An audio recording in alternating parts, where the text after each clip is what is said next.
downloading, streaming, or just plain watching CNN 10. I'm Carl Azuz, explaining world news from the CNN Center. First today, get away from the coast. That's what Americans in the U.S. Southeast are being told as a monster storm brews in the Atlantic Ocean. Its name is Hurricane Florence. It's already triggered mandatory evacuation orders for more than 1 million people in the states of North Carolina, South Carolina, and Virginia. And Florence is uniquely dangerous. For one thing, it's powerful. Its wind speeds hovered around 140 miles per hour Tuesday. That makes Florence a Category 4 hurricane. That makes Florence strong enough to blow the roofs off houses, knock down walls, snap most trees, take out power. The area it hits could be uninhabitable for months. For another, its storm surge could be catastrophic. This is the abnormal rise in sea levels as a hurricane blows water ashore. A CNN meteorologist says Hurricane Florence could bring a 20-foot storm surge. That would make the tide 20 feet higher than it normally is as Florence blows in. The National Hurricane Center says anything more than a 12-foot storm surge is life-threatening. Third, scientists tracking this storm predict it will slow down after it makes landfall. That's a major problem as far as flooding's concerned. Last year's Hurricane Harvey was a slow-moving storm. It poured rain on Houston, Texas for more than a week, and that caused scenes like this. Predicting exactly what storms like Florence will do is still like predicting the weather. There's uncertainty about it. This hurricane's wind speeds fluctuated Tuesday.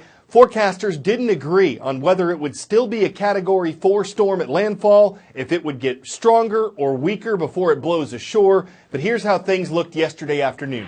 We now have hurricane watches along the coastal region of South Carolina all the way up to the border of Virginia, and same goes for storm surge watches that have been issued across the region. But everything else remains the same. Still a Category 4, still 140 mile per hour sustained winds, and the storm still pushes off to north and west-northwest. They're 15 miles per hour. But here we go with this, and we know water temperatures from here forward will just continue to get warmer. You need water temps of 82 degrees Fahrenheit to maintain a tropical system. We'll go to about 85, eventually to about 88 before it makes landfall.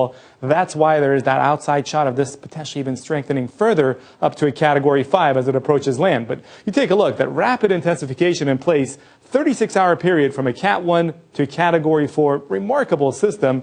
And of course, we've looked very carefully at where it's going to end up, and consistency has been all the name of the game with this as far as kind of pinpointing South Carolina on into North Carolina, even including portions of Virginia. At this point, the latest models bring this in sometime into the overnight hours now of Thursday into potentially early Friday morning, coming in as a Category 4. Somewhere around coastal regions of North Carolina from Wilmington up towards Cape Hatteras. The spaghetti model guidance kind of shows the concentration of which right around areas around Wilmington there as the best likelihood for landfall, and Hatteras certainly in line as well. And when you take a look at the comparison of the most reliable models, we typically go to the American and the European. American in red, European coming in blue. Very similar as far as where they're lined up here going into the overnight hours of Thursday. But notice, once they make landfall, both models kind of want to have it hover around for maybe a day or potentially more. That's what really becomes a danger in a scenario here with potential rainfall amounts as much as 20 or more inches on some of these coastal communities. On the 17th anniversary of the September 11, 2001 terrorist attacks on the U.S., memorial services were held across the country yesterday.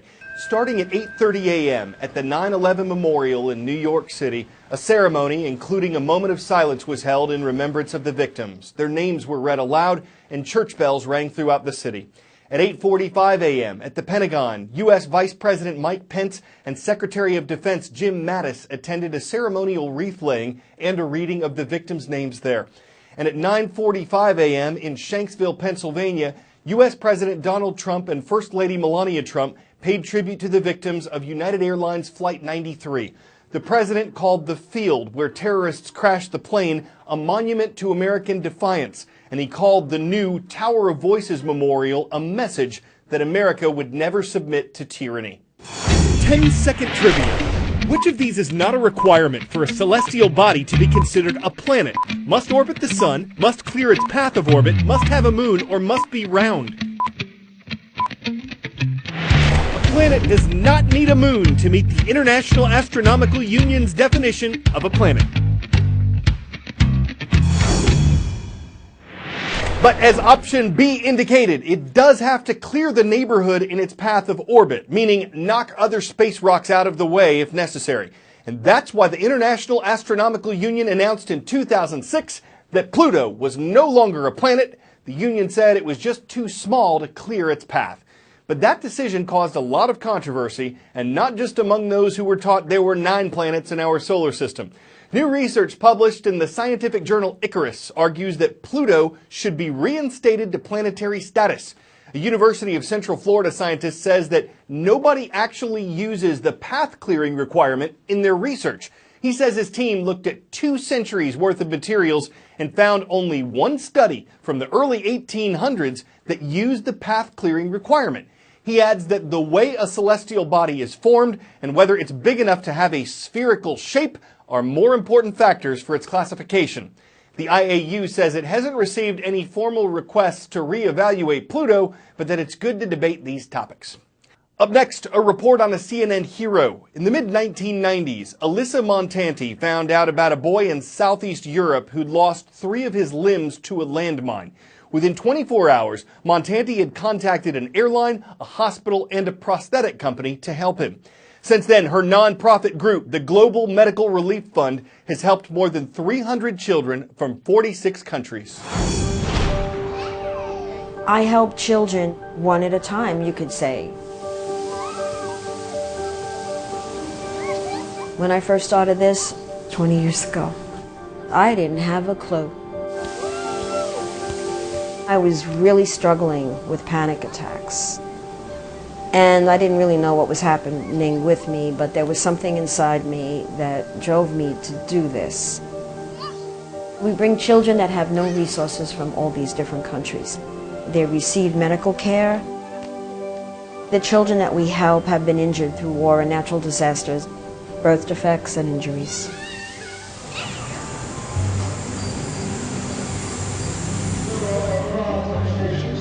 We write the visa and then we fly them here to JFK, New York. I can't wait to see you. We follow up until they're 21 years old. So they come back every year. Arush! Hey, honey, how are you? So Arush, her mother had sent me an email and said that her daughter was born without legs and an arm, and could we help? I immediately knew we could.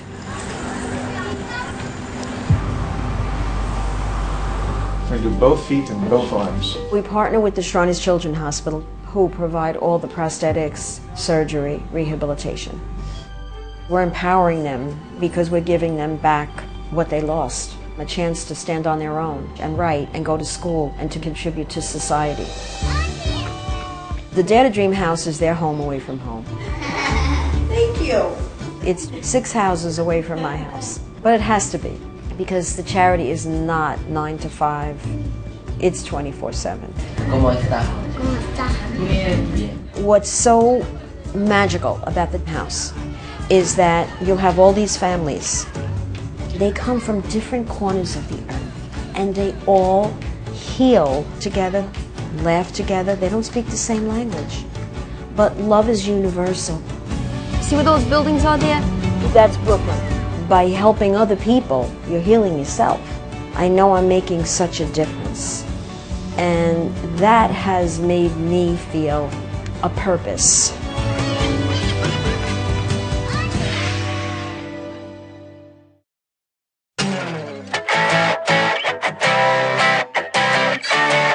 At some point, we've all wondered what it would be like to be a gigantic insect, or not. But hey, here's your chance to find out. It's called the mantis. It was made by a British engineer who's also worked on special effects for movies. It weighs almost 4,000 pounds. It stands over 9 feet tall and 16 feet wide. And it's the Guinness World Record holder for largest rideable hexapod robot. There can't be a lot of competition. Maybe he thorasked around first, pestering his friends to find out what his abdomen meant by the category, and then set his compound eyes on something that would net a lot of attention. Or maybe he just winged it by watching a Hexa podcast. Either way, we thank you for watching our podcast of CNN 10 and hope you'll buzz back our way tomorrow. I'm Carl Azus.